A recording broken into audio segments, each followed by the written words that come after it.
Rajinikanth Kamal Haasan combination ని set చేయడం ఒకరి వల్ల అయింది. తమిళు ఎంతగానో ఎదురు చూస్తున్న ఈ కాంబినేషన్ సెట్ అయింది. 47 ఏళ్ల తర్వాత ఇద్దరు సూపర్ స్టార్స్ కలిసి నటించే టైం వచ్చింది. ఆ విశేషాలు మీకోసం. కరోనాకు ముందు Kamal own production Raj Kamal films banner లో రజనీకాంత్ నటిస్తారన్న వార్త చక్కర్లు కొట్టింది. ఆ తర్వాత లోకేష్ కనకరాజ్ దర్శకత్వంలో కమల్ నటించిన విక్రమ్ సూపర్ హిట్ కావడంతో రజనీ కమల్ కాంబినేషన్ మూవీ మరోసారి తెరపైకి వచ్చింది. కూలీ రిలీజ్ తర్వాత లోకేష్ డైరెక్షన్ సినిమా ఉంటుందన్న న్యూస్ స్ప్రెడ్ అయినా వర్కౌట్ కాలేదు.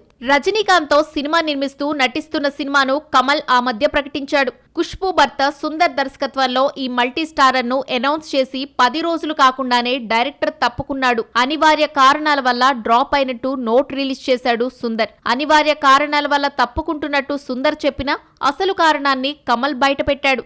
తనకు స్టోరీ నచ్చకపోవడంతో ప్రాజెక్ట్ నుంచి సుందర్ తప్పుకోవాల్సి వచ్చిందని క్లారిటీ ఇచ్చాడు కమల్. దీంతో ఇప్పట్లో ఈ కాంబినేషన్ సెట్ కావడం కష్టమే అనుకున్నారు తంబీలు. రజనీకాంత్ కమల్ హాసన్ ను ఒకే ఫ్రేమ్ లో చూడాలన్న తంబీల కల 47 ఏళ్ల తర్వాత తీరుతోంది. ఈ కాంబినేషన్ ని కన్ఫర్మ్ చేస్తూ 21న ప్రోమో రిలీజ్ చేస్తున్నట్లు పోస్టర్ రిలీజ్ చేశారు. 12 గంటల 7 నిమిషాలకు సోషల్ మీడియాతో పాటు సెలెక్ట్ చేసిన కొన్ని థియేటర్స్ లో ప్రోమోను ప్రదర్శిస్తారు. డైరెక్టర్ ఎవరు, మ్యూజిక్ డైరెక్టర్ ఎవరనేది ఈ ప్రోమోలో రివీల్ చేయనున్నారు.